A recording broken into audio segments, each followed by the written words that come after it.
Olá, queridos e queridas, como é que vocês estão?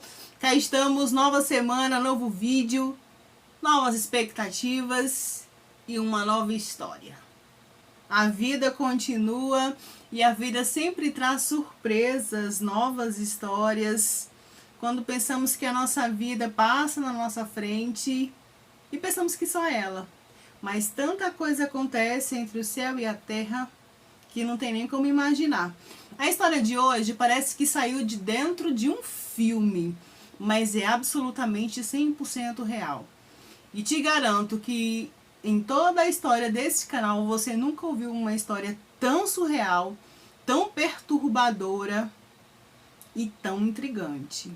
Mas antes de falarmos sobre a história de hoje, queremos convidar você que ainda não é inscrito no canal Dois Passos de Fé, gentilmente vai lá e se inscreve, e também, se quiser, comenta sobre o fato de hoje, compartilha, dá like, se agrega, essa família que só cresce. Bem-vindos ao nosso novo vídeo.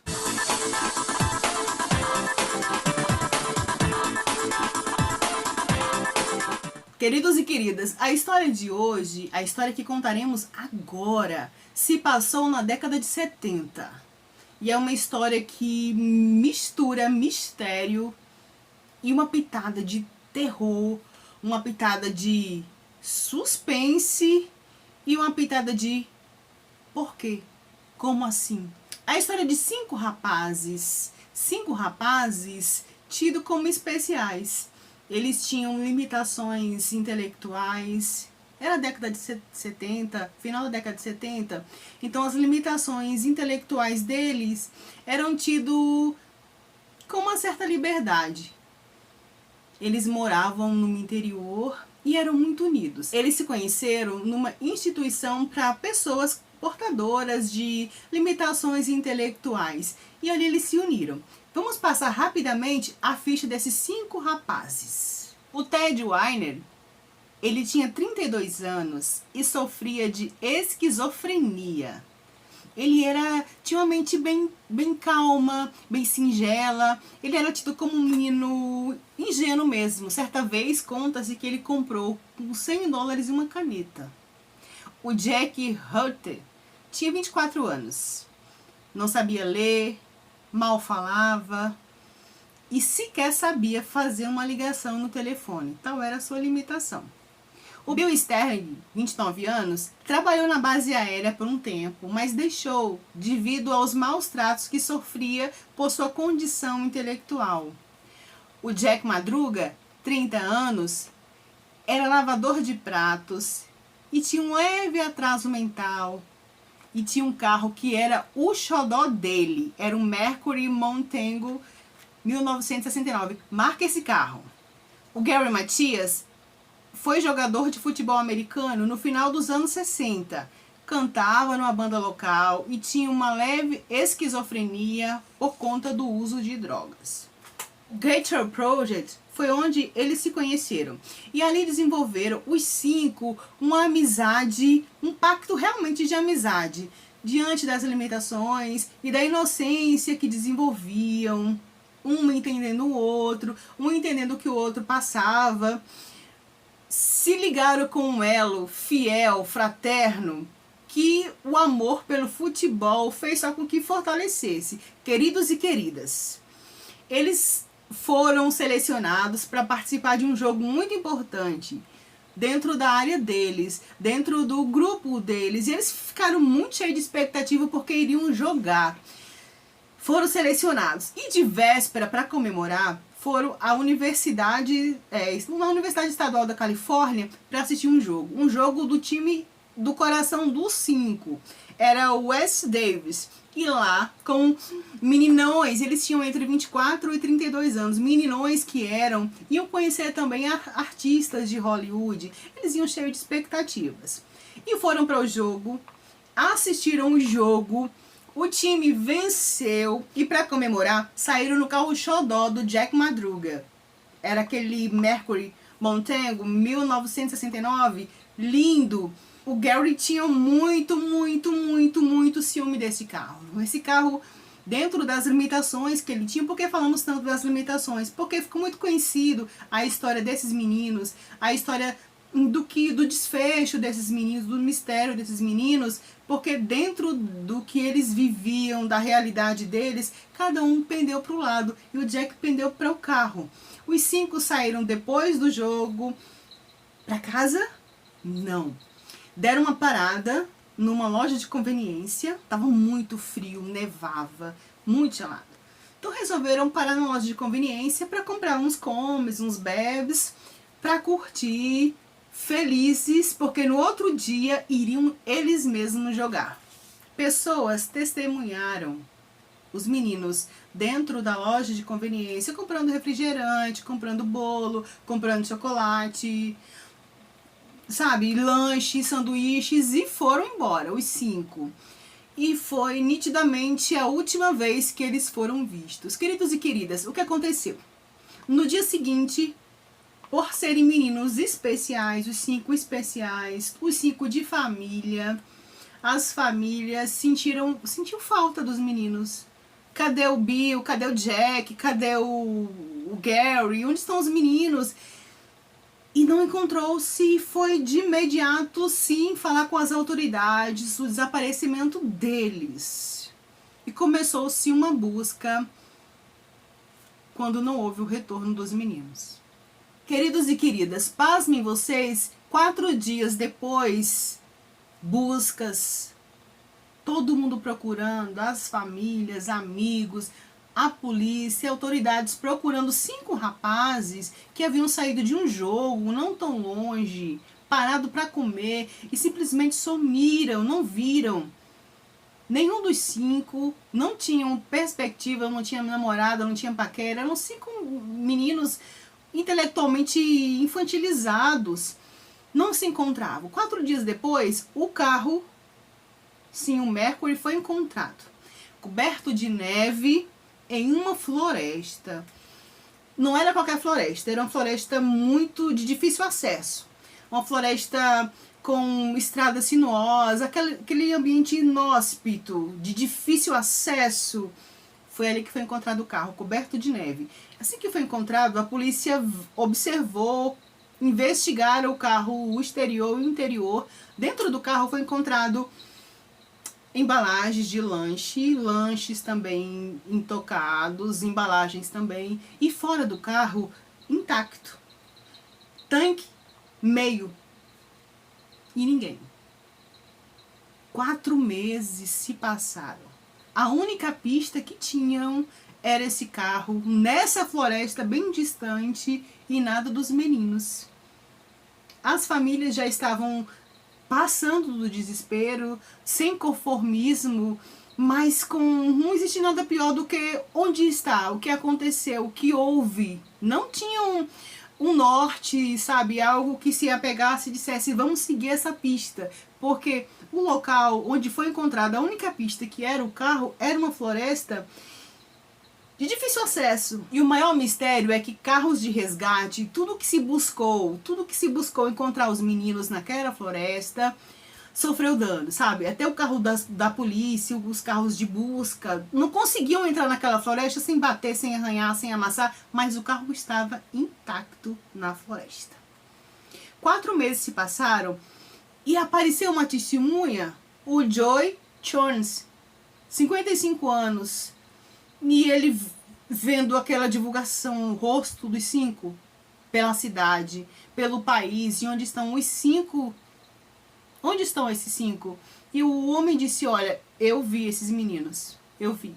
E contou a sua história, que aconteceu na noite do desaparecimento, 28 de fevereiro, para ser bem preciso, 28 de fevereiro de 1978. E ele conta que estava viajando porque ali nas imediações havia uma cabana de família que ele estava buscando para dar um check-in, para levar a família para descansar. A família dele para acampar. Então ele foi lá fazer uma visita nessa cabana. Foi quando ele passou mal e viu 5 pessoas, uma mulher com uma criança entrando na floresta.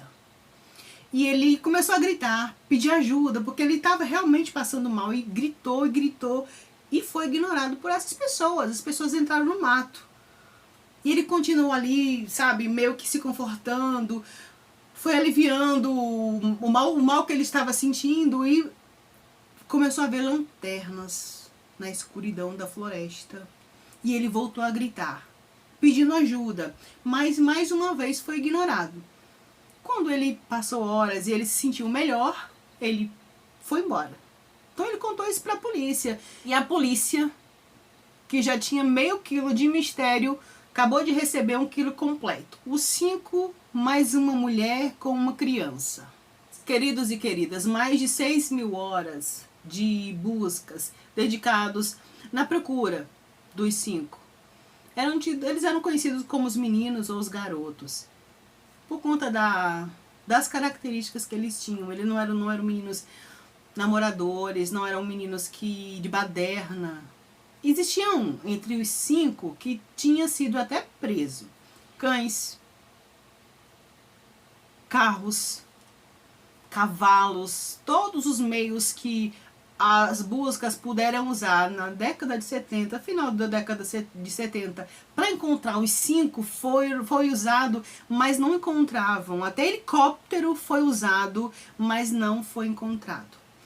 E o tempo passou, estamos falando de dias, semanas, meses, e a neve começou a ceder, a derreter. Em 4 de junho de 1978, motociclistas que faziam trilha, espécie de trilha, naquela floresta, avistaram um trailer abandonado. E do trailer vinha um cheiro diferente, um cheiro forte, um odor forte, um odor. E se dirigiram até ali. E o vidro estava quebrado. Então chamaram a polícia. E a polícia de imediato entrou e logo de cara encontrou o Ted Weiner. O Ted Weiner morto. Mas quais eram as condições do corpo do Ted? Ele estava envolto em 8 cobertores. Lembra que eles apareceram na época de neve, de muito frio. Ele estava enrolado em 8 cobertores. Ele estava com as mãos meio que assim no peito, sabe? Como se tivessem colocado as mãos dele, com barba. De cara, a perícia logo constatou que ele não havia morrido na época do desaparecimento. Ele deve ter sobrevivido, perambulado, 6 semanas ele ainda viveu. Não foi de imediato. O relatório da causa das mortes do Ted foi que ele morreu de frio e de fome. Detalhe, dentro deste trailer, ou desta cabana, dentro deste trailer, tinha umas 30 latas de comida de enlatados que haviam sido consumidas, mas havia no armário comida para os 5 viverem pelo menos 1 ano intacto. Também tinha um tanque de propano, ou seja, de frio não precisavam morrer, porque tinha como aquecer aquele ambiente. Então, o que aconteceu com o Ted? Deram uma busca dentro da cabana, dentro do trailer, e encontrou sapatos trocados. O sapato do Gary estava com ele, e o sapato do Ted tinha sumido. Por que tem esse detalhe do sapato? Porque as famílias faziam reconhecimento, havia numeração, tudo isso. Queridos e queridas, 13 quilômetros a contar da localização onde foi encontrado o carro, foi encontrado os corpos dos 2 Jacks e do Bill. E as causas mortes, podemos nem falar que eram os corpos que foram encontrados, sabe, em perfeito estado, digamos assim. Haviam morrido de frio. Pelo menos os 2 Jacks foi constatado que morreram de frio. O Bill nem sequer pôde ter tido uma causa mortes oficial, porque os corpos também foram além do frio. Houve a investida de animais e ossos e restos mortais foram encontrados. Queridos e queridas, dos 5, o Ted havia sido encontrado, o Jack Madruga e o Bill. O Jack Madruga, o dono do carro, o dono do Mercury, ele tinha aquele carro como um xodó mesmo, sabe? Um bem que ele tinha com muito amor, como se fosse um bichinho, como se fosse algo que ele tivesse muito amor, uma namorada. Ele não tinha namorada, então ele amava aquele carro e tinha muito cuidado. Ninguém dirigia, ninguém tocava, o carro era dele. Como é que esse carro me entra numa floresta, um local que eles não conheciam, sem um arranhão? Até os Snowcats, que é aquele carro próprio para, sabe, para trilhar no gelo, sofreram danos nas buscas, mas o carro estava intacto. Os mistérios ficaram. Mas e o Gary? Onde estaria o Gary Matias? O quinto. Procurou-se, buscou-se, rondas em cima, embaixo, buscas, não encontraram o Gary. E não encontraram até o dia de hoje. 46 anos depois, 45 anos depois, e o mistério ficou. Como foi que 5 jovens que saíram de um jogo, pararam para lanchar, foram parar numa floresta distante, longínqua, com o carro dentro da floresta, sem arranhão nenhum? Parece que o carro foi levado nos ares e colocado no meio do mato. Os corpos foram encontrados espalhados pelas redondezas ou dentro do trailer, morrendo de fome todos, sendo que havia comida, porque estavam na cabana com o acesso a aquecer aquele trailer, mas não aqueceram, escolheram morrer de frio. Ninguém escolhe morrer de frio. O que aconteceu? E o Gary Matias, que havia desaparecido. O mistério pairou em todos os Estados Unidos. O que aconteceu com esses meninos? Sempre existem teorias, mas as 3 teorias que mais, sabe, são fortes. O Gary, ele surtou. Porque, querendo ou não, os 4, eles, em pares, eles eram mais íntimos. O Ted e o Jack, o outro Jack, o Bill. O Gary era meio que não era muito amigo dos 5. Ele era meio sozinho. Então ele meio que surtou. Por isso, ele tinha uma leve esquizofrenia. Ou será que ele não havia tomado os remédios dele, porque eles iam jogar no outro dia, e ele teve um delírio e atacou os amigos? Ou ele teve um delírio e levou os amigos e se perderam e aconteceu o que aconteceu? Ou ainda existia uma teoria que no jogo, lá ainda na universidade, no jogo que eles estavam vendo, eles devem ter presenciado algo que alguém não gostou e teve o desfecho que teve. Agora vamos convir que pra que levar numa floresta, causar todo esse mistério, mobilizar tanta gente e só depois descobrir? Há quem questione como é que uma cabana foi encontrada por motoqueiros e o helicóptero não conseguiu visualizar. Meus queridos e minhas queridas, a história de hoje, a história dos 5 jovens de Uba, ela nos traz essa reflexão. Às vezes nós vivemos na nossa caixinha ali de fósforo e achamos que ali é a nossa vida e o mundo é aquilo, mas o mundo é tão vasto, tão amplo, de história, de casos, de crimes, de desaparecimentos, mistérios, que às vezes a nossa vã filosofia nem duvida.